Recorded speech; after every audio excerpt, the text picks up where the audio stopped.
My name's Justin Ramsden and I'm a model designer here at the LEGO Group, and I've designed the LEGO Harry Potter Hogwarts Castle set.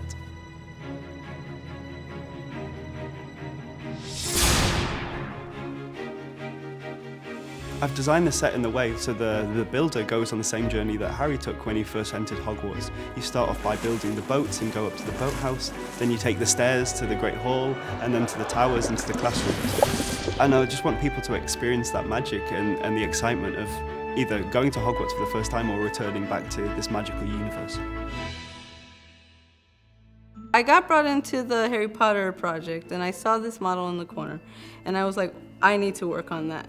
So I talked to Justin and we just had a great collaboration because he is also a big Harry Potter fan. So we're like, oh, what do we do? We just got overexcited of how much things we can put into this big castle.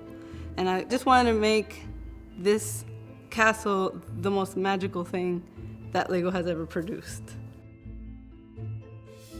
Research was definitely a part of designing this set. Not only did I have the audiobook on repeat while I was building the model, I was watching the films every night, I was reading the books, I went to the theme parks and the studio tours, and there's so much in the Harry Potter universe that you can get obsessed with and dive straight into, so I did. There's a part that I absolutely love in the model, and that's the stained glass that we managed to recreate in LEGO format. Not only does it have 2 new elements that's created especially for this set, but it's an interesting build technique that I know the fans will really, really love. I also really like the car in the Whomping Willow. It's a great little build, and it's amazing how you can create such an iconic vehicle out of using such a small amount of parts.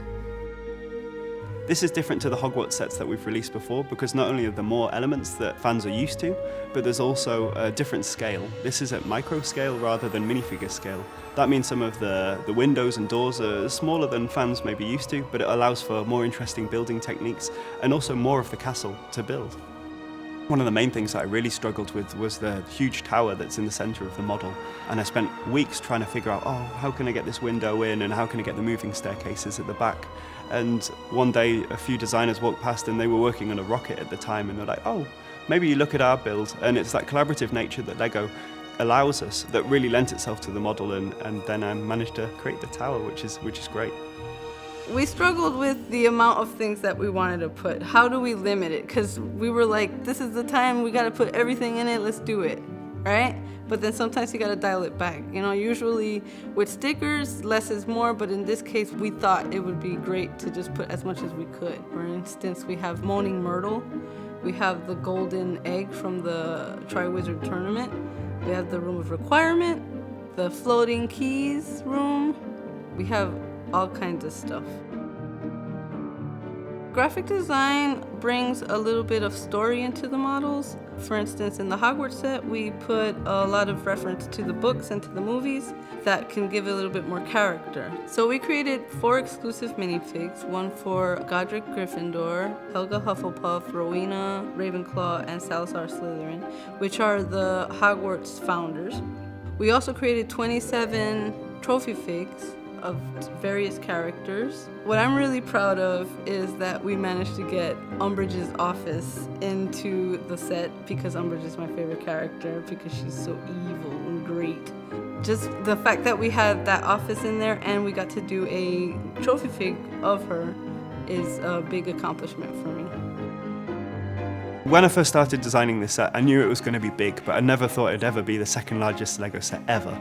It was only when we started creating all these small details that I realized, hang on, this is a big piece count. And it was that piece count that was really interesting to me because I could sort of have fun with it.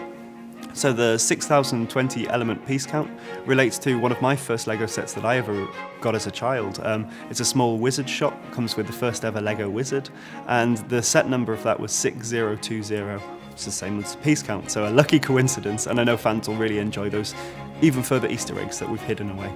I think people will really want this set because not only is it an interesting selection of parts with new elements and new colour changes that we've put in especially for this model, but also it's a huge statement piece that they can have on their table and show their friends and family, and I think people are really in awe when they see it built. If I got this as a kid, I would be like, I wouldn't even understand what was happening right now. I would be like, oh, this is amazing. I need this in my life. I can't wait to build it, get in there. I mean, that's how I am right now, and I'm an adult, so Yeah, as a child, I was sort of known for writing to Lego and requesting new themes. So when the first Harry Potter book came out, I wrote a letter to Lego saying, you must make Lego Harry Potter sets. And they did, so I'm sort of responsible for making that happen. It's super exciting to work in Harry Potter because I know that there's so many fans out there that are gonna enjoy this set. Like, I can't wait to build it. I have not built it yet. I'm super proud to be part of this project. Here in the Lego group, what really inspires me are the people, because working with Justin, for instance, was amazing. I wanted to make this happen for him and for everyone else. So just having the collaborative environment really inspires me.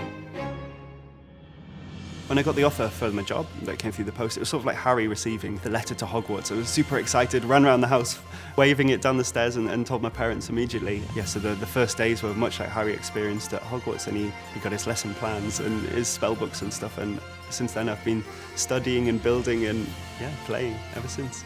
It's such a magical place to work, and it's always filled with excitement. Yes, there's no moving staircases, but we do have a slide, so it's great. Well, I got here by chance because what I did was I saw a posting for a graphic designer at Lego, and I'm like, there's no way that I can get that job. So of course, I'm gonna apply for it. And then the next thing I know, I'm here doing a video for you guys. The way I explain working at Lego to someone is jaw-dropping moments. Every day, I'm getting another what? Or like, just trying to pick my jaw up the floor. And to find out that I was working on the Harry Potter franchise was mind-blowing. I mean, I've worked on some fantastic lines in my few years working at Lego, but this is the icing on the cake. This is so amazing.